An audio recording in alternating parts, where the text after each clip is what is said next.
네, 미국 대선이 혼전에 혼전을 거듭하고 있습니다. 초반 트럼프 대통령이 우위를 보였지만 개표 막판 바이든 후보가 경합주에서 역전하면서 앞서가는 모습입니다. 네, 하지만 여전히 승부를 확정짓지 못하고 있는 상황입니다. 전문가 두 분과 함께 미 대선 상황 짚어보도록 하겠습니다.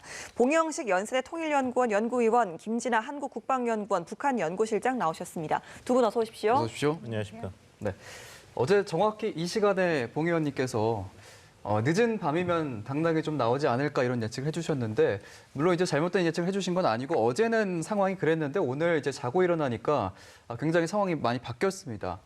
이제는 오늘 밤도 장담을 할 수 없는 그런 상황인 것 같은데 지금 흐름 어떻게 보고 계십니까? 사실 거의 이 판세가 결정이 났다고 보는데 정말 선거 관리하는 각 주 정부에서 소위 몸을 사린다고 할까요? 조심하는 것 때문에 결정적인 발표가 늦어지고 있습니다. 예를 들면 네바다주가 이제 6명의 선거인단이 있는데 현재 격차가 0.6%에서 0.7%로 조 바이든 후보가 앞서고 있습니다. 거의 개표가 끝났고 사실 네바다주는 인구가 그렇게 많지 않아서 투표수가 150만 표밖에 안 됩니다. 근데 개표를 종료하고 승자를 선언하지 않는 것은 지금 아리조나주가 조 바이든 쪽으로 갔다고 가정을 한다면은 딱 조 바이든 후보가 확보한 선거인단 수가 264명이거든요. 예. 그러면은 네바다주에서 조 바이든 후보가 승리했다고 선언만 한다면 그 선거인단 6명을 하면 270명. 그렇죠. 과반수를 확보하게 됩니다. 그러면 이제 이 선거를 둘러싼 논쟁이라든지 혼란이 또 다른 국면으로 가게 되는데 네바다가 소위 모든 책임을 뒤집어 쓰는 게 두려우니까 그렇겠죠. 다음 날 9시까지는 투표 개표에 대해서는 아무 얘기를 안 하겠다고 그걸 살짝 늦추면서 지금 박빙의 승부를 계속 벌이고 있는 조지아와 이제 펜실베니아 결과랑 보조를 맞춰서 공개하려고 그러는 거죠. 예, 사실 지금은 바이든 후보가 좀 승기를 잡았다라고 봐야겠는데 주마다 발표가 좀 늦어지면서 저희가 좀 기다려봐야 되는 상황이고요. 김 실장님은 어떻게 보고 계십니까? 일단 제가 생각했을 때도 애리조나나 사실 네바다가 굉장히 중요한 지역인 것 같아요. 특히 애리조나는 사실 저희가 예측을 사실 하기가 조금 어려운 부분이 있었어요. 왜냐하면 여기가 공화당 텃밭이었고 그렇죠. 그리고 존 맥케인 상원의원 같은 경우에는 6번이나 이쪽에서 공화당 상원의원으로서 당선을 했었던 그런 곳인데 여기서 상당히 민주당이 약진을 굉장히 했어요. 그 이유는 사실 2018년 때부터 우리가 예감을 할 수가 있었습니다. 그때 상원의원 선거 있었을 때 민주당 쪽으로 표를 몰아줬었거든요. 그렇기 때문에 이 부분은 우리가 어느 정도 이해가 되는 부분이고 네바다 같은 경우에도 지금 남아있는 도시들이 사실은 대도시예요. 라스베이거스의 표가 사실 조금 남아있는데 대도시는 평균적으로 민주당이 좀 강세입니다. 그렇기 때문에 이 두 주만 봐도 270 당선은 충분히 가능한 그런 상황이지 않을까 생각하고 있습니다. 네, 아까 봉 의원님께서 이제 네바다에서 굉장히 좀 몸을 사리고 있다, 좀 기다리고 있다 이런 표현도 써주셨는데 미국이 이제 연방 국가잖아요. 자치주마다 어느 정도 이렇게 확고한 틀이 잡혀 있는 국가인데도 네바다주가 이렇게 좀 몸을 사리는 이유를 좀 정치적으로 해석을 좀 해볼까요?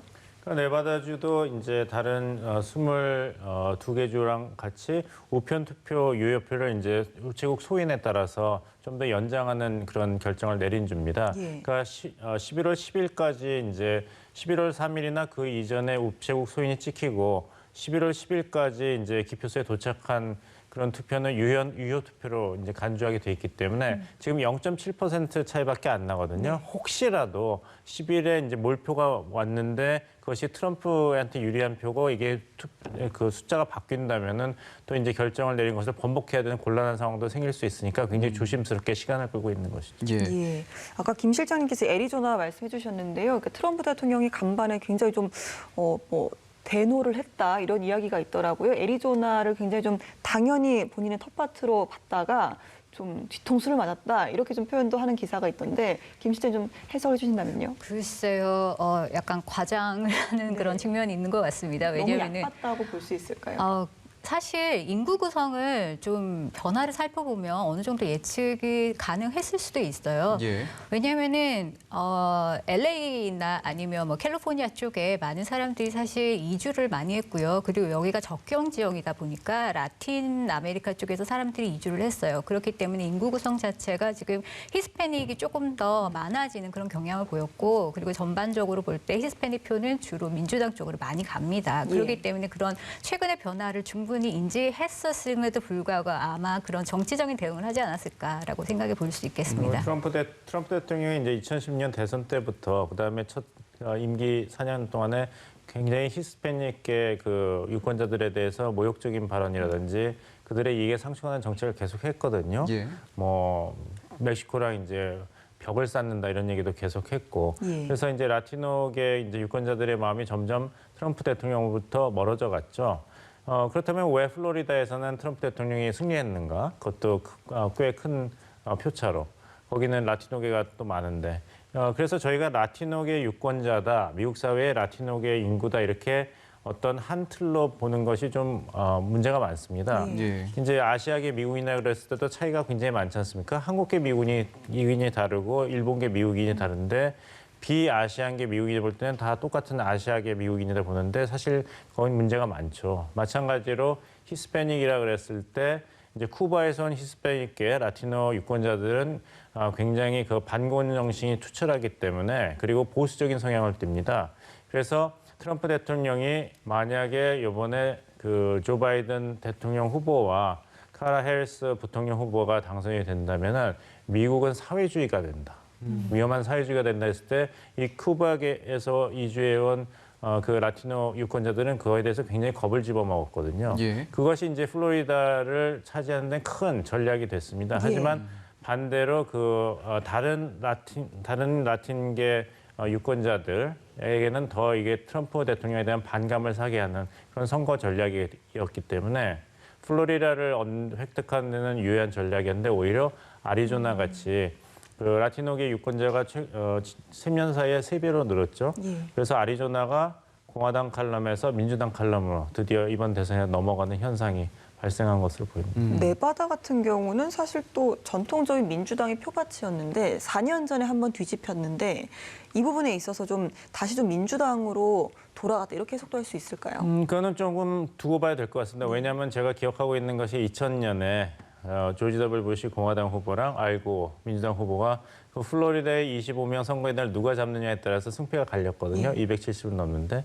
근데 결국에서는 500표 차이긴 했습니다만 공화당이 이겼거든요. 그러니까 라틴계 유권자들의 마음을 어떻게 사로잡느냐에 대해서는 이것이 항상 공화당 쪽이다, 항상 민주당 쪽이다. 민주당 쪽을 좀 선호하는 경향은 있습니다. 하지만 다시 말씀드립니다만 아시아계 미국인이라 그래서 한국계 미국인, 중국계 미국인, 일본계 미국인, 베트남계 미국인이 똑같이 투표하는 것이 아니고 똑같은 정치 성향을 가지는 게 아니듯이 라티노계 유권자 사이에서도 굉장히 다른 성향이 있기 때문에 그때마다 대선 전략을 적절하게 짜야지 플로리다주 같은 격전지를 잡을 수가 있는 것이죠. 예.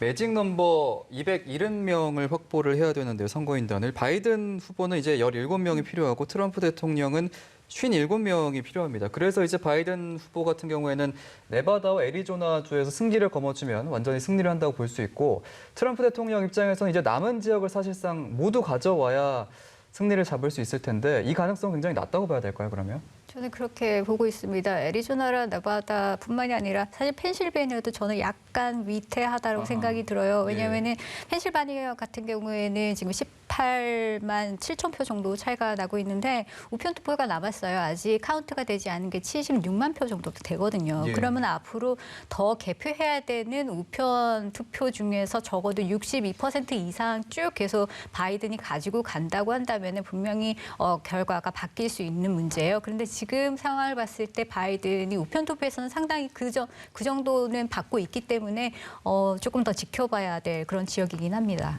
그렇군요. 봉 의원님 같은 의견이시죠? 예, 그렇습니다. 그 CNN에서 이번에 그 매직 맵이라 그래서 이렇게 손을 짚으면은 그 카운티죠. 선거구가 나오고 거기서 어떤 당을 지지하는가를 보여줬는데 그렇게 예. 한 이유는 이 펜실베니아 주라 그래서 그 주의 유권자들이 거의 비슷하게 투표하는 행태를 보이는 것이 아니라 굉장히 다양합니다. 김진아 박사님께서 말씀하셨다시피 필라델피아 같은 대도시에서 유권자들이 선호하는 정당이 다르고 서쪽 펜실베니아에서 유권자들이 선호하는 그런 정당이 다르거든요.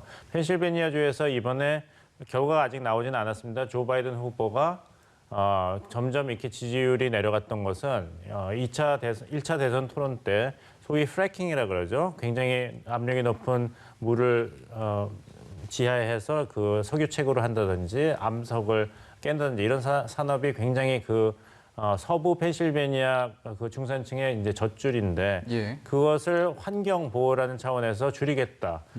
그래서 트럼프 대통령이 그것을 굉장히 공격했죠. 조 바이든 후보가 대통령이 되면 당신들 직장이 없어진다. 산업이 붕괴된다는데 이것이 굉장히 유효하게 먹혔습니다. 그 서부 펜실베니아 유권자들한테. 그래서 그것을 수습하면서 조 바이든 후보가 많이 펜실베니아에서 그 지지율이 떨어진 그런 과정이었거든요. 그것이 10월 말에서 11월 초까지 이어졌는데 결국에는 펜실베니아를 잡아야 되는 것은 그 20명의 선거인단도 있지만 또 조 바이든 후보와 그 부인의 고향이기도 하고 정말 미국의 중산층을 대표한다면 펜실베니아를 잃는다면은 조 바이든 후보의 이미지도 그러니까 블루칼라 노동자와 중산층을 대표한다 그런 대통령이다. 여기서는 또 새로운 출발을 해야 되는 것이죠. 예, 어제와는 상당히 다른 양상으로 흐르고 있는데 트럼프 대통령이 이런 표현을 썼습니다. 마법같이 우위가 사라졌다 이런 표현을 썼는데 트럼프 대통령 입장에서 이제 가만히 있을 수 없는 상황이고 펜실베이니아와 미시간, 조지아 세 개 주에서는 개표 중단 소송을 제기했고요. 위스콘신주에서는 재검표를 요구를 했는데 구체적으로 어떤 전략으로 가겠다 이렇게 저희가 해석을 해야겠습니까? 일단 할 수 있는 건 다 해보자라는 그런 전략인 것 같습니다. 예. 사실 하지만 연방 대법원까지 가는 건 쉽지가 않아요. 왜냐하면은 일단 투표라는 거는 주 단위에서 먼저 관리를 하는 것이기 때문에 주 법에 따라서 모든 것들 이제 다시 한 번 더 살펴보게 됩니다. 그렇기 때문에 무슨 문제가 있다라고 한다면 결국은 주 법원으로 일단 먼저 문제를 가지고 가야 되거든요. 예. 거기서 만약에 해결이 안 되고 다시 한 번 더 프로세스를 밟는다라고 하면 또 연방으로 가고 대법원으로 다시 가야 되는 그런 여러 가지 단계들이 남아 있어요. 그럼 그 단계별로 또 무엇이 중요하냐라고 한다면 정말 정확하고 객관적인 근거들을 다 제시를 해줘야지 사실 소송이라는 것도 이길 수가 있는 건데 지금 나오는 얘기는 아직은 근거를 제시하고 있지 않습니다. 그래서 그 구체적인 근거들을 다 모아서 제시하는 것조차도 사실은 어려운 문제고요. 그리고 예를 들어서 펜실베니아 같은 경우에는 검찰총장이 나와서 뭐 우리가 부정적으로 했다는 그런 근거조차는 없다라는 식으로 지금 대응을 하고 있기 때문에 앞으로 난관이 좀 기대가 됩니다. 예. 트럼프 대통령 계속해서 좀 부정선거에 대해 좀 불복을 하겠다 이런 뉘앙스를 선거 기간 내내 좀 끼쳐왔잖아요. 트럼프 대통령이 이렇게 좀 박빙으로 펼쳐져서 그 다음번 스텝까지 좀 예상을 한 걸까요? 어떻게 보십니까? 네, 그렇습니다. 2016년에도 똑같이 나왔죠. 예. 그 토론을 했을 때 힐러리 클린턴 대선 후보는 미국의 아름다운 민주주의 전통을 따라서 내가 진다면은 깨끗이 승복하겠다 했는데 그때 트럼프 대통령은 나중에 알려주겠다. 재미있게. 긴장감을 놓지 마십시오. 이런 식으로 얘기를 했거든요. 예. 그래서 굉장히 비판을 받았는데 그때는 이제 트럼프 대통령이 승자가 됐으니까 모두의 예상을 뒤엎고 아무 문제가 안 됐는데 이번에도 계속 그런 얘기를 했었지 않습니까? 나는 깨끗하게 그 결과를 승복하고 싶은데 몇십만 장의 이제 부정투표가 돌아다니는 상황에서는 내가 어떻게 그걸 하겠냐 이런 얘기 계속했죠. 거기는 전제가 우편 투표는 부정하다, 우편 투표는 가짜 투표다 이런 것을 암암리에 이제 유권자들이 얘기한 것이죠. 그 말을 뒤집으면 무엇이냐면은 이제 그쪽 그 선거팀에서도 우편 투표는 굉장히 민주당 쪽이기 때문에 불리하다. 그래서 그 효과를 어떻게 해서든지 최대한 약화시키는 전략을 일찍부터 해야 된다. 이런 복선이 깔려 있었습니다. 예. 그래서 나와서 먼저 내가 지금 크게 이겼는데 오하이오도 크게 이기고 그러면 내가 승자인데 난 승자라고 믿는데 왜 파티도 취소되고 왜 표들이 우편 투표가 오고 사전 투표를 함을 개봉할 때마다 점점 마법까지 사라지느냐 이렇게 얘기를 해서 뭔가 부정의 그늘이 있는 것처럼 자꾸 이런 심리전을 펼치고 있는 것이죠. 예. 트럼프 대통령의 입장에서는 말씀해 주신 것처럼 연방 대법원에 가야 되는데 그러려면 근거가 필요하고 그 근거에 있어서 우리 변호사들이 좀 의미 있는 접근을 요구했는데 무슨 소용이 있냐라는 멘션을 날렸거든요.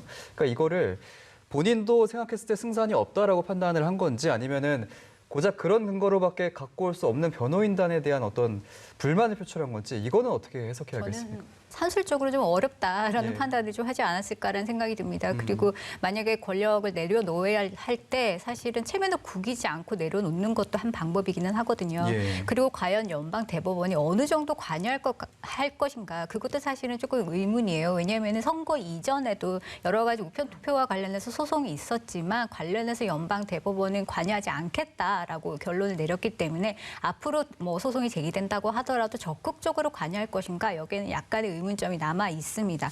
그리고 아무리 부정선거를 지금 과대 포장하는 약간 그런 측면이 좀 있기는 해요. 왜냐하면은 지금 미국의 선거가 어떤 식으로 치러지는가 보면 CCTV 다 달려 있고 많은 참관인들이 지금 양측에서 다 나와서 보고 있는 그런 상황이거든요. 그렇기 때문에 과거 2016년이나 2018년 경우를 봤을 때는 부정선거로 사실 사표가 됐었던 케이스가 전체 0.0025% 정도밖에 안 나왔었어요.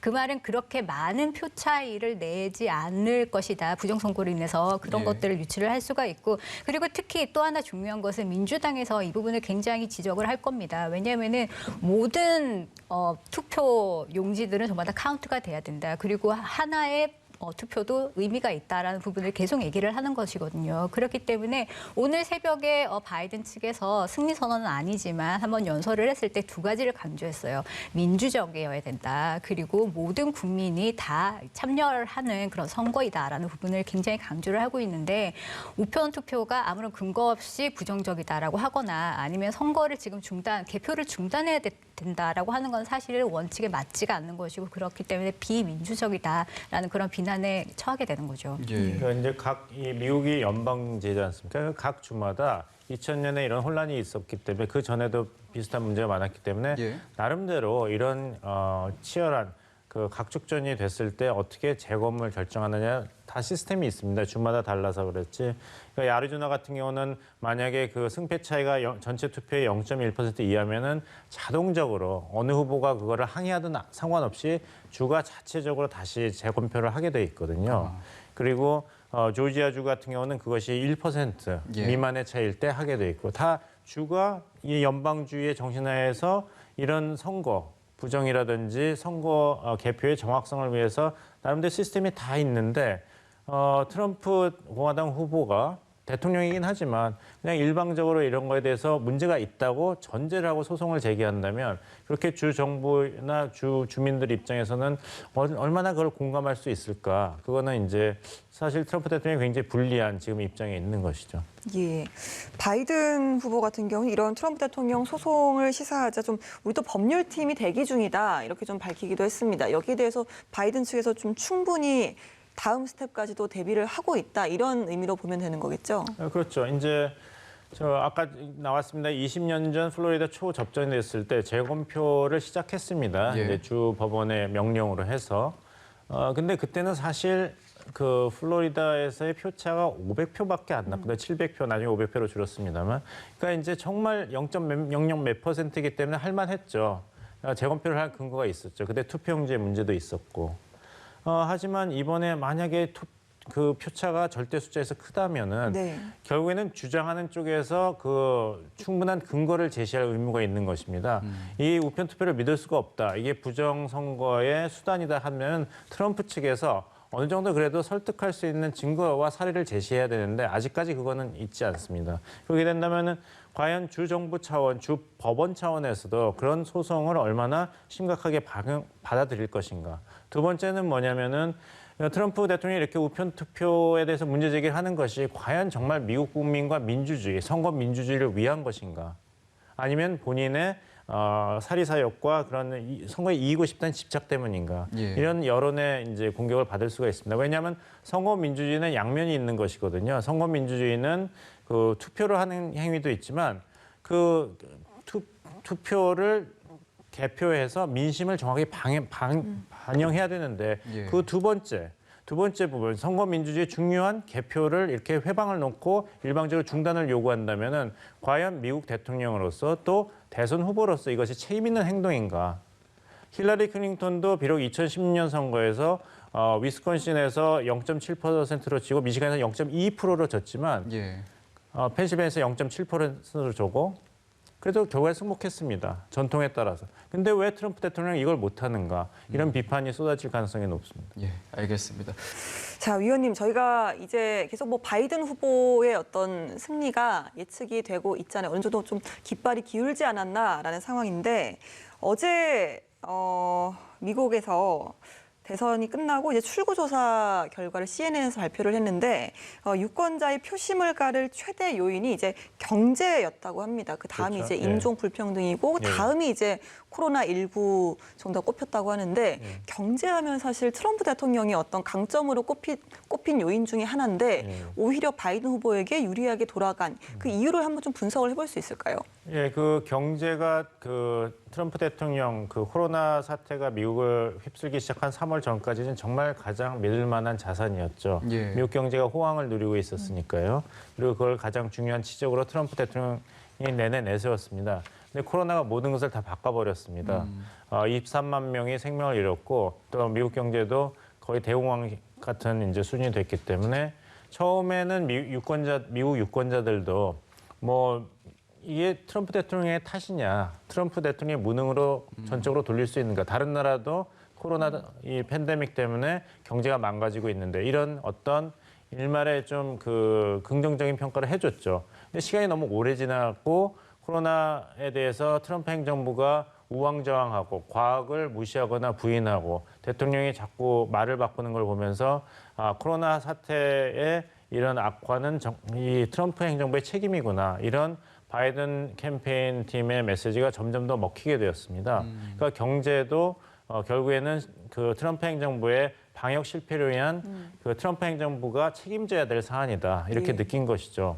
그러니까 이제 사실 한 통계를 보면은 3월부터 이제 코로나 팬데믹이 미국 경제를 치기 시작했는데 사실 3월부터 11월 3일 그 대선 때까지 미국의 억만장자들의 자산은 사실 30% 이상 증가했습니다. 예. 9,300억 원 정도의 자산 증가를 보였는데 같은 기간 동안에 미국의 중산층이나 그 밑에 층에는 2,300만 명이 실업급여를 신청했거든요. 그거는 정말 대공황 때의 수치입니다. 아하. 이제 부의 양분화, 양극화가 더 심해진 것이죠. 예, 김 실장님께서 따로 관련해 첨언하시겠습니까? 네, 일단 민주당을 지지하는 사람이냐 아니면 공화당을 지지하는 사람이냐에 따라서 그 입장이 조금씩은 차이가 있을 거라는 생각이 들어요. 왜냐하면은 아까 말씀하신 그 선거인 발표했었던 그런 여론조사에서 공화당 지지자만 따로 이제 떼서 보면은 62%가 경제가 중요하다고 그랬고 예. 5%만이 코로나가 중요하다라고 얘기를 했거든요. 그 예. 얘기는 트럼프 캠프 측이 코로나를 그렇게 중요하게 생각하지 않았어요. 그렇기 때문에 그런 영향을 받지 않았나라는 생각이 드는데 사실 코로나는 굉장히 큰 변수였죠. 예. 특히 코로나 확진을 받은 트럼프 대통령의 이후의 사태를 관리하는 측면에서 상당히 문제점이 많았거든요. 일단 백악관에서 정보를 은폐한다던가 아니면은 진술을 조금 달리한다던가 약간 엇갈리는 그런 측면들이 있었거든요. 그렇기 예. 때문에 일반 사람들은 이 정부가 제대로 작동을 하는 것인가라는 그런 문제 제기를 하기 시작을 했었고 그리고 트럼프 대통령 본인 자신도 마스크를 쓰지 않은 채 확진이 됐음에도 불구하고 거리를 나서는 그런 모습들을 보면서 개인에 대한 신뢰도 사실 많이 깎아먹은 측면들이 좀 있어요. 그리고 그렇게 되다 보니까 전반적으로 트럼프 대통령의 그 코로나 대응 실패가 부각이 되는 계기가 된 거죠. 예. 그렇게 되면서 트럼프를 이전에 지지했었던 사람들한테 재신임을 할 수 있느냐라는 재신임 투표의 성격도 분명히 있었기 때문에 지금의 결과가 나오지 않았을까라고 또 생각해 볼 수가 있겠습니다. 예. 그래서 사실 어떤 선거에서 어떤 후보가 그 민심을 얻느냐는 사실 상황에 따라서 굉장히 다른 것 같습니다. 후보 자신의 능력이라든지 이런 적합성도 물론 중요하지만 그거에 대한 유권자의 평가는 이게 상황이 또 좌지우지하는 것이거든요. 말하자면은 바락 오바마 대통령이 미국 역사상 최초로 비백인 대통령이 될 수 있었던 거는 그 전에 그런 그 2007년에 서프라임 모기지 그 재정 위기가 있었기 때문에 그리고 이라크 전쟁에 대한 피로 증후군이 미국 유권자들 사이에 팽배했기 때문에 비록 일리노이주에서 초선 상원이었지만 그리고 흑인 남자 그 후보였지만 희망을 더 선택했던 것이죠. 그런 상황이 만들어지지 않았다면 과연 바락 오바마 대통령이 미국 역사상 최초의 젊은 초선 상원의원으로서 승리할 수 있었을까? 이것도 저희가 한번 그 생각해 볼 수가 있고 우리나라도 비슷한 경우가 있죠. 지금 현직 문재인 대통령도 사실 2016년 초반까지만 하면 그때 대선 유력 대선 후보 여론조사에서 10% 정도밖에 지지를 못 받았거든요. 당시에 유력 대선 후보는 사실 반기문 유엔 사무총장이었습니다. 근데 이제 최순실 국정농단 사태와 박근혜 대통령의 이런 탄핵, 국민이 나오고 촛불 집회가 생기면서 예. 이제 탄핵이 또 결정됐지 않습니까? 3월에 헌법재판소에서. 그러니까 그 정치 맥락이 완전히 바뀌어버린 거죠. 한국 유권자가 원하는 이 위기 상황에서 누가 가장 우리가 믿을 수 있는 지도자인가에 대한 이런 이미지가 바뀌어진 거기 때문에 만약에 코로나 사태가 없었다면 당연히 트럼프 대통령의 재선에 무난히 성공했겠죠. 예. 그러나 코로나가 모든 것을 바꿔버렸습니다. 그러니까 이번 대선이 사실 어떤 후보의 정책과 성과를 놓고 평가한다기보다는 좀 상대 후보가 되면 안 된다라는 그런 마음이 더 많이 반영이 되면서 아무래도 또 그런 의미에서 트럼프 대통령에 대한 심판론이 많이 대두가 되면서 우편 투표도 급증하고 사전 투표도 급증한 게 아닌가라는 생각이 드는데 또 그런 의미에서 지지자들 간의 충돌이 생기고 또 분위기가 험악해지는 것도 아마 그런 의미의 연장선이 아닐까 싶은데 어떻게 보세요? 네, 맞습니다. 저도 그렇게 생각을 하고 있고요. 지금 보면은 상당히 혼란이 조금 예상이 되는 그런 상황인 것 같습니다. 예. 지금 SNS를 통해서 가짜 뉴스가 유포되거나 네. 그리고 또 일반인 집에 밖으로 나가지 말라라는 협박 전화가 걸려와서 지금 FBI가 그 부분에 대해서 수사를 지금 하고 있는 그런 상황이거든요. 그리고 스탑 더 스틸이라는 그 해시태그가 막 붙으면서 사실 민주당을 좀 공격하는 그런 트위터 계정도 지금 계속 활발히 전개되는 것으로 보아서 상당히 지금 안 그래도 양분된 그 사회가 좀 더 이제 극단화되어 가고 있는 것이 아닌가라는 점들을 우리가 좀 지켜봐야 될 것 같습니다. 예. 네. 미국이 사실 굉장히 좀 선진화된 민주주의 국가로 모두들 알고 있는 국가인데 이렇게 선거 하나에 부정투표 의혹도 계속 제기가 되고 있고 또 당장 이제 민심도 내 후보가 당선이 되지 않을까봐 혹은 상대 후보가 당선이 될까봐 이렇게 이런 시위라든지 혼란이 벌어지고 있는 지금 상황 봉 의원님께서 어떻게 해석을 하시는지요? 안타깝게 보고 있죠. 네. 미국에 있었던 사람으로서 미국 민주주의에 대한 기대가 높으면 높을수록 지금 현 상황에 대해서 몇 년 전부터의 상황에 대해서 깊은 실망과 우려를 가지는 건 당연하겠지만 예. 또 한편으로 희망적으로 보는 것은 그래도 조 바이든 후보가 내세운 메시지를 유권자들이 선택한 거 아닙니까? 통합, 화합의 지도자가 되겠다. 민주당 지지자만을 위한 대통령도 아니고 공화당원 그리고 나를 지지하지 않는 모든 사람을 아우르는 대통령이 되겠다고 얘기를 했기 때문에 좀 더 기다려 봐야죠. 하지만 좀 불안한 것은 무엇이냐면은 트럼프 대통령입니다. 트럼프 대통령이 그렇게 4년 동안 광폭 행보를 하고 소수 인권이라든지 소수의 목소리를 존중하지 않고 언론에 대해서는 가짜 뉴스라고 해서 일방적인 이런 레토릭을 구사하고 예. 그다음에 우방국들에 대해서는 공짜 무임승차는 없다. 그래서 책임을 져라 하는 이런 엑스토션이라는 얘기를 썼죠. 착취, 갈취하는 행위를 사실 했지 않습니까? 그런 것을 4년 동안 보고 또 코로나 방역에 미국이 실패해서 23만 명이 죽었는데 경제가 파탄이 났는데도 이렇게 트럼프 공화당 후보가 선전을 했습니다. 거의 7천만 명의 미국 유권자들은 네. 그래도 나는 트럼피즘의 미국 우선주의에 찬성한다는 사인이거든요. 예.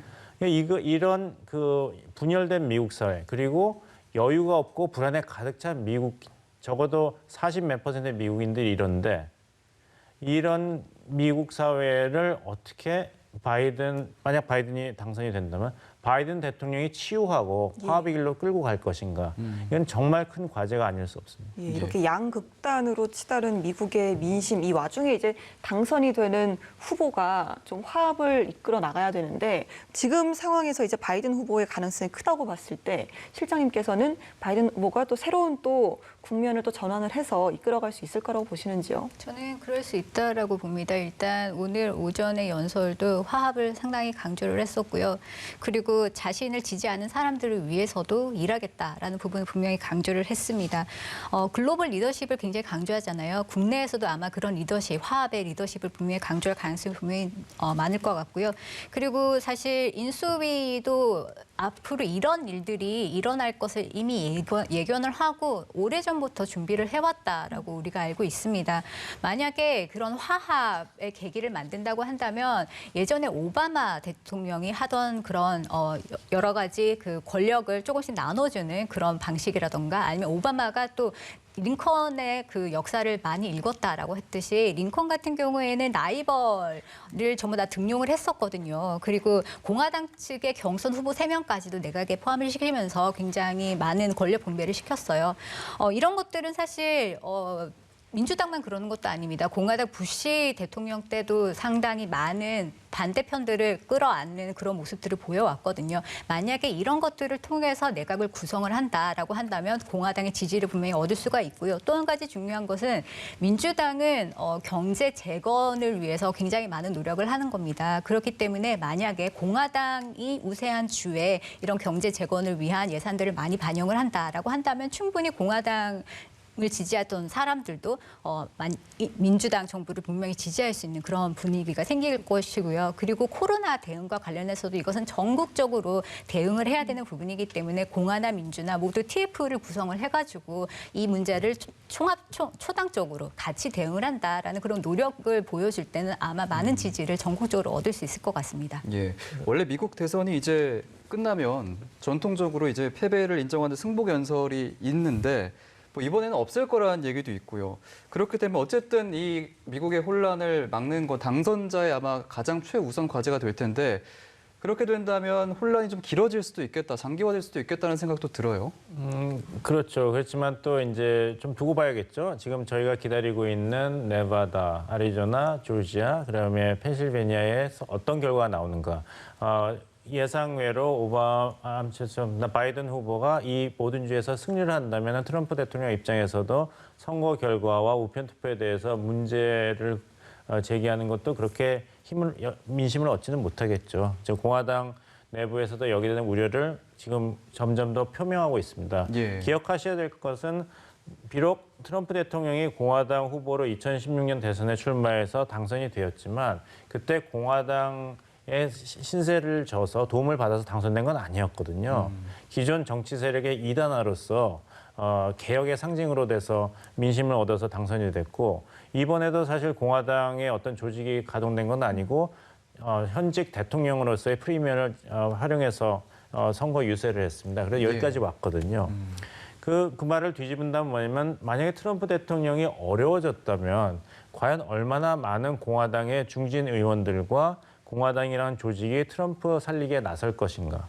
이거는 굉장히 의문표가 붙는 시나리오인 것이죠. 더구나 트럼프 대통령은 지금 뉴욕타임즈와 파이낸셜 타임즈의 보도에 따르면은 9억 달러 이상의 그 개인 채무가 있는데 예. 그래서 만약에 재무에 관련해서 개인 재무에 관해서 스캔들이 일어난다 그러면은 트럼프 대통령을 지지하는 정치 세력, 특히 공화당이라는 보수 세력은 굉장히 숫자가 줄어들 수밖에 없죠. 예, 이런 와중에 바이든 후보 대통령직 인수위원회 홈페이지를 열었습니다. 아직 당선이 확정 전인데도 불구하고 이렇게 좀 서둘렀다라는 건 어느 정도 트럼프 대통령에게 좀 메시지를 정확하게 좀 전달을 하겠다 이런 의미로 봐도 되는 걸까요? 일단 첫 번째는 심리전인 것 같습니다. 충분히 압박을 하겠다는? 네네 네. 그런 측면이 분명히 있을 것 같고요. 그렇게 되면 상대방은 위축될 수밖에 없죠. 왜냐하면 정확한 근거를 토대로 해서 주장을 하는 것이 아니기 때문에 분명히 위축당할 가능성도 있고 그만큼 또 자신이 있다라는 그런 메시지를 전국적으로 내보내는 그런 효과가 있을 것 같습니다. 사실 내각을 다음에 구성을 하기에 사실 인수위가 빨리 출범을 해서 준비를 하는 것이 좋아요. 그리고 그 시간을 조금 더 이제 줄이는 차원에서 아마 인수위를 이렇게 빨리 발표를 하지 않았나라는 생각이 듭니다. 왜냐하면 네. 지금은 거의 뭐 국가 재난 사태이거든요. 예. 그렇기 때문에 빨리 정부가 출범을 해서 나머지 것들을 이제 전부 다 관리를 해나가야 되는 그런 아주 중대한 시기란 말이에요. 그렇기 때문에 인수위를 그렇게 빨리 발표를 했을 것이라는 생각이 들고요. 어느 정도 시간은 걸릴 겁니다. 부시 대통령 같은 경우에는 약 한 4주 정도로 예. 아주 단축해서 그 모든 내각을 구성을 해서 실제적으로 정책을 이행을 했었거든요. 그런 식으로 아마 조 바이든 부통령이 만약에 대통령이 된다고 한다면은 그 내각 구성에 필요한 여러 가지 시간들을 조금 더 줄이는 그런 노력들을 참 많이 할 것 같습니다. 예, 바이든 후보가 이제 외교적으로도 취임하면 파리 기후 협약에 복귀하겠다라고 밝혔는데 이 메시지도 좀 의미가 있어 보여요. 예, 그거는 이제 민주당 그 정강과도 이제 일치하는 입장이죠. 미래지향적인 에너지 정책을 피겠다. 그래서 펜실베니아에서는 이제 전통 산업에 이제 기대고 있는 많은 필라델피아의 보수 유권자들은 사실 조 바이든 후보에 대해부터 등을 돌렸는데 그럼에도 불구하고 그 재생 가능한 에너지 위주로 우리는 움직여야 된다. 예. 그쪽으로 방향을 바꿔야 된다는 주장을 계속 해왔기 때문에 다자주의적인 이제 기후 협약이라든지 경제 공동체에 대해서는 다시 한번 미국이 책임 있는 패권 국가로서 다시 복귀할 가능성이 높습니다. 예, 미국 대선과 동시에 이제 상하원 선거도 치러졌습니다. 상원 선거에서는 공화당의 다수당 유지에 유력을 하고 하원은 좀 민주당이 좀 확보를 한 것 같은데 결과 어떻게 보셨는지 어느 정도 예측대로 가는 것 같아요? 네, 어느 정도 예측대로 가는 것 같습니다. 왜냐하면은 이번에 상원 의원 선거를 했었던 주가 사실 공화당이 굉장히 센 주들이었어요. 그렇기 때문에 어느 정도 예측이 가능했었고, 사실 이 주들을 보면은 공화당이 굉장히 지지자들이 많기 때문에 아무래도 경제 문제가 가장 중요하다 생각하고 경제 문제를 강조를 했었던 트럼프를 많이 지지하는 그런 굉장히 탄탄한 그런 지역이었다라고 분명히 우리가 예상을 해볼 수가 있었습니다. 예. 이게 2년마다 50개 주에서 3분의 1 정도만 이제 교체를 하는데 이번에는 조금 공화당에 유리한 그런 세팅이 되어 있지 않았나라고 생각을 해볼 수가 있겠습니다. 예, 알겠습니다. 저희가 이렇게 중점적으로 이 미국 대선 문제를 다루는 이유가 바로 이제 우리나라와 직접적인 연관이 있기 때문일 텐데요. 그 문제를 좀 넘어가 보겠습니다. 조금 전에 저희 속보를 통해서 전해드렸는데요. 청와대에서 굳건한 한미 동맹을 바탕으로 관계 발전에 협력하겠다라고 밝혔고요. 또 한반도 평화 프로세스의 진전을 위해서 공백 없게 협력할 것이다. 그리고 한미 간의 기존 외교 일정도 예정대로 추진할 것이다. 이렇게 밝혔습니다. 자, 일단 저희 입장에서는 사실 대북 관계로 들어가기 전에 이제 한미 방위비 분담금 문제에 있어서 그동안 이제 바이든 후보가 동맹 관계를 중시해 왔기 때문에 우리나라 입장에서는 바이든 후보가 조금 더 유리할 수 있겠다는 생각은 막연하게 들거든요. 어떻게 보십니까? 예, 적어도 이제 그 대북 정책이라든지 남북 간의 협력 문제가 아니라 한미 동맹 차원만 고려한다면은 트럼프 대통령처럼 한미 동맹을 어떤 이 사업적인 관점에서 보거나 재정적인 관점에서 주로 보는 것보다는 예. 한미동맹의 그런 가치를 진정으로 이해하고 그것을 유지하기 위한 노력을 할 가능성이 높습니다. 제가 기억하는 건데 이제 민주당 대선 토론회였죠. 대선 후보 토론회였는데 그때 이제 그 당신의 대북 정책은 무엇이냐, 북한의 핵 무기와 핵 위협에 대해서 그때 바이든 대통령이 내가 북한 정책을 이야기하기 전에 또 다른 한국에 대해서 얘기하고 싶다. 우리 동맹국 한국과 어떻게 지낼까? 어떻게 동맹 관계를 나는 관리할 거고 증진시킬 것인가에 대해서 얘기하겠다. 이렇게 얘기했거든요. 즉 이 말을 다시 곰씹어 본다면은 만약에 바이든이 당선이 돼서 바이든 행정부가 출범을 한다면 예. 미국의 한반도 정책, 대북 정책도 한미 동맹의 바깥쪽이 아니라 한미 동맹을 주요한 어떤 도구, 정책 도구와 기제로 삼아서 추진할 가능성이 높습니다.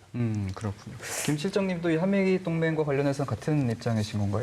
네, 일단 예측 가능성이 상당히 높아질 거라고 생각이 듭니다. 왜냐하면 트럼프 대통령 같은 경우에는 이제 일방적인 접근 그리고 거래로 동맹을 생각하는 그런 면들이 좀 있었어요. 예. 하지만 민주당 쪽은 이제 가치 동맹으로서 굉장히 동맹국가 공조를 그리고 협의를 굉장히 중요시하는 그런 측면들이 있기 때문에 예측 가능성이라는 게 정책적으로는 굉장히 중요해요. 그만큼 우리가 미리 예측을 하고 대비를 할 수 있기 때문에 앞으로 민주당 정부를 대응하는 것이 조금은 상대적으로 봤을 때 쉬울 것이라는 생각이 들고요. 방위비 같은 경우에는 사실 동맹이 어떤 식으로든 기여를 많이 해주기를 원하는 건 예. 가스트일 겁니다. 하지만 그 인상폭을 얼마나 높일 것인가 낮출 것인가 그 부분에서는 분명히 차이가 있을 거예요. 트럼프 대통령 같은 경우에는 적어도 잠정안으로 실무선에서 13% 정도를 합의를 했었는데 이걸 거부했죠. 그리고 미 측에서 다시 50%는 적어도 합리적이게 인상을 해야 된다라는 그런 얘기가 나왔었는데 아마 바이든 정부가 들어선다라고 한다면 앞으로 이제 브리핑을 하게 될 겁니다. 그러면 지금까지 있었던 한국의 입장 그리고 미국의 입장 어떠한 점들이 논의되었는지를 다시 한번 검토하게 될 겁니다. 그렇기 때문에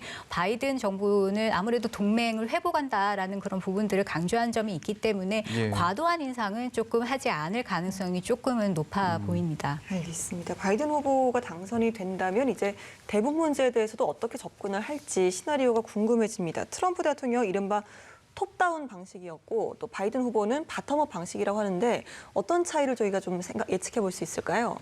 제일 중요한 것은 그 비핵화를 실현하는데 얼마나 가까이 갔느냐. 1차, 2차 특히 2차 대선 후보 토론에서 바이든 후보가 트럼프 대통령을 이렇게 공격했죠. 대북 정책 자랑을 많이 하는데 이룬 게 뭐냐? 북한 비핵화에 대해서 어떤 진전이 있었는가? 미팅만 있었지 않은가? 예. 이제 트럼프 대통령은 내가 있었기 때문에 한반도에서 전쟁을 막았다. 안 그랬으면 전쟁이 났을 거다 하는데 그건 그렇다 하더라도 그거는 다른 아젠다고 북한 비핵화를 실현을 얼마나 했느냐 이렇게 바이든 후보가 이야기를 했거든요.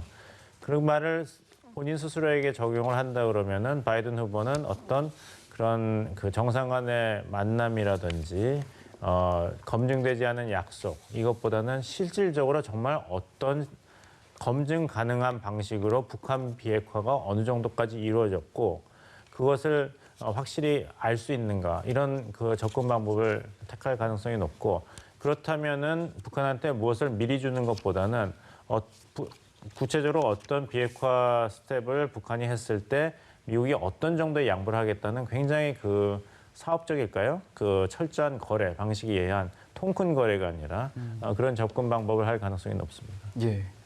김 실장님은 어떻게 보십니까? 이 한반도 평화 프로세스와 관련해서 만약에 바이든 후보가 대통령으로 당선이 된다면 좀 어떤 영향을 미치게 될까요?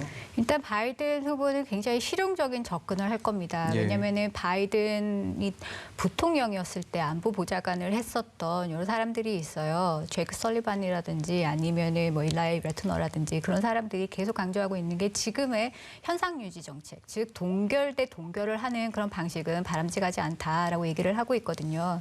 그리고 사실 제이크 설리반 같은 경우에는 미국이 이란 핵협상을 할 때 주도적으로 이제 기획을 했던 그런 사람인데 그때 이란 핵협상에 대해서 국내적으로 말이 많기는 했어요. 하지만 그때 오바마 정부가 무엇을 강조했었냐면 이것을 완벽하지는 않지만 합의가 가능한 딜이었다라고 표현을 했습니다. 예. 즉 이란을 신뢰해서가 아니라 이란에 적용되는 검증을 신뢰했기 때문에 이란이 원했었던 제재 완화라던가 아니면은 평화적인 핵 활동을 인정을 해주는 것과 맞교환을 했었거든요. 마찬가지로 북한에 대해서도 약간 실용적인 접근을 한다면 북한이 처음부터 받아들이지 못할 그런 요구를 하기보다는 북한이 정말 완벽한 검증을 받아들인다는 그런 조건 그리고 비핵화 의지가 있다. 그래서 비핵화를 이행하겠다라는 부분이 확실하게 다짐이 된다고 한다면 단계적으로 조금 접근할 가능성이 굉장히 많습니다. 그것은 북한이 예전에 하노이 회담 때 제안했었던 것과 또 분명히 연계해서 검토가 될 겁니다. 그때 북한이 얘기를 했었던 것이 영변부터 시작해서 단계적으로 나아가자라는 부분이었거든요. 그렇기 때문에 그런 부분들을 종합적으로 검토를 한다고 한다면 아무래도 북한의 입장에서는 지금 트럼프 정부와 물론 정상회담은 했지만 그 내용 자체는 굉장히 강경해요. 그렇기 때문에 지금 대화가 일어나지 않고 있는 상태가 사실은 그런 어프로치 자체를 변화시켜도 문제는 해결 안 된다는 걸 방증을 하는 것이거든요. 예. 그렇다면은 바이든 정부는 이제 새 정부니까 대북 정책을 정책을 새로 다시 생각을 해도 돼요. 그렇게 해도 뭐 국내적으로 크게 반발은 없을 거란 말이에요. 상대적으로 봤을 때. 그렇게 된다면 조금 더 유동적인 그리고 탄력적인 그런 접근법을 생각을 할 수 있는 기회를 갖는다고 아마 북한이 판단할 수도 있을 것 같습니다. 예, 한미 동맹과 또 한반도 평화 프로세스와 관련해서 좀 여러 시나리오를 저희가 분석을 해봤는데 사실 조금 전 전해드린 청와대 메시지도 그렇고 우리 정치권의 메시지도 어떤 행정부가 들어서든 뭐 기존의 기조대로 우리가 좀 잘 협력을 해서 이어나가야 된다라는 입장인데 예, 저도 읽으면서 예. 뭐 트럼프 대통령이 당선됐어도 저 세 가지를 그대로 써도 되겠다 이런 생각을 했습니다. 그러니까 유연한 입장을 가져야 되는 건 뭐 당연한 건데 그에 따른 대책을 좀 구체적으로 준비할 필요는 있어 보입니다. 어떤 대책이 좀 필요할까요? 이제 저런 원칙하에서 그렇다면 이제 많은 사안들이 있지 않습니까? 예. 주한미군 주둔 비용에 대해서 어떻게 협상 근거를 할 것인가, 또 사드 문제, 그리고 제일 중요한 변수 하나는 중국입니다. 결국에는 이제 중국에 대한 강경 정책은 이게 공화당, 민주당의 문제가 아니거든요. 예. 그리고 트럼프 대통령이 이제 개인적인 철학이라든지 국정 방향 때문에 그렇게 나온 것도 아니고 사실 역사가 깁니다. 2012년에 써니랜드에서 시진핑 주석하고 당시 미국 오바마 대통령이 정상회담을 하면서 중국 시진핑 주석이 제시한 신형 대국 관계론 그리고 중국의 평화적인 굴기 여기에 대한 미국의 반응이거든요. 그 미국 입장에서는 오바마 행정부 때부터 중국이 굴기는 사실 평화 굴기라고 볼 수 없다. 위협적이다. 특히 남중국해에서의 이런 행동을 보니까. 그래서 항해 자유 원칙을 고수하면서 굉장히 미국에 대한 죄송합니다. 미국은 중국에 대해서 굉장히 강경책을 했고 또 경제적인 면에서는 그 군사적인 조치인 아시아 재균형 전략에 더해서 환태평양 경제 협력 공동체를 출범했지 않습니까? 예. 그건 다자주의적인 정책이긴 했지만 대중국 포위 전략이자 이제 견제 전략인 건 틀림없죠.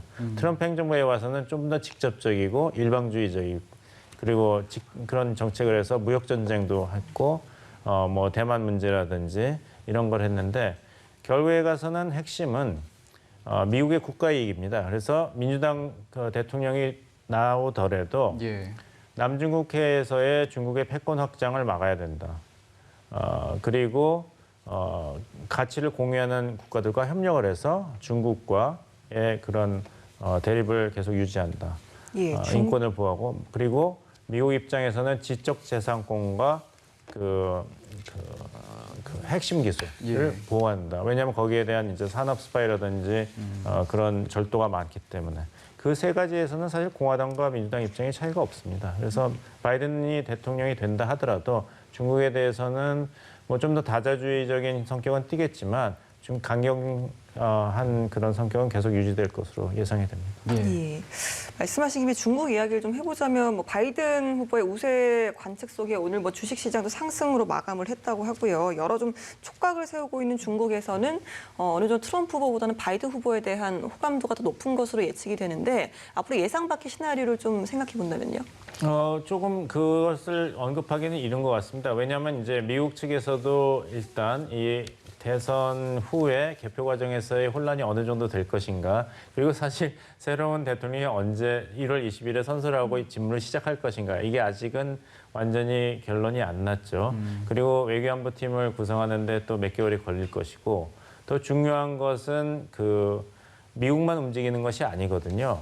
중국도 그렇고 북한도 이런 새로운 미국의 리더십 아니면 오바마 행정부의 이기를 선제적으로 테스트하려는 행동에 나올 수가 있습니다. 특히 북한은 이제 1월에 조선노동당 전체 회의를 하겠다고 이미 발표를 해놓은 상태니까요. 예. 그러니까 미국에 대해서 선제적으로 우리는 이런 노선을 택할 테니까 이런 선택을 해라 이런 식으로 나오면은 그때 가서 미국의 대북 정책 그리고 그때 가서 중국의 동향을 보고 새로운 미국 행정부의 대중 정책이 이제 윤곽을 띠겠죠. 예. 김 실장님 좀 마지막으로 미중 관계 전망을 좀 해보신다면 계속되는 냉전 관계는 좀 변함이 없을 것이다. 아니면 또 새로운 또 시나리오가 있을 것이다. 어떻게 보시는지요? 좀 복합적일 것 같다는 생각이 듭니다. 일단 미국의 대중 정책이 변한 것은 미국의 정부가 변해서가 아니라 중국이 변했기 때문에 미국인들의 시각이 변한 거거든요. 그렇기 때문에 중국을 견제하려는 부분은 분명히 계속 지속이 될 겁니다. 특히 반덤핑이나 아니면은 지적 재산권 문제나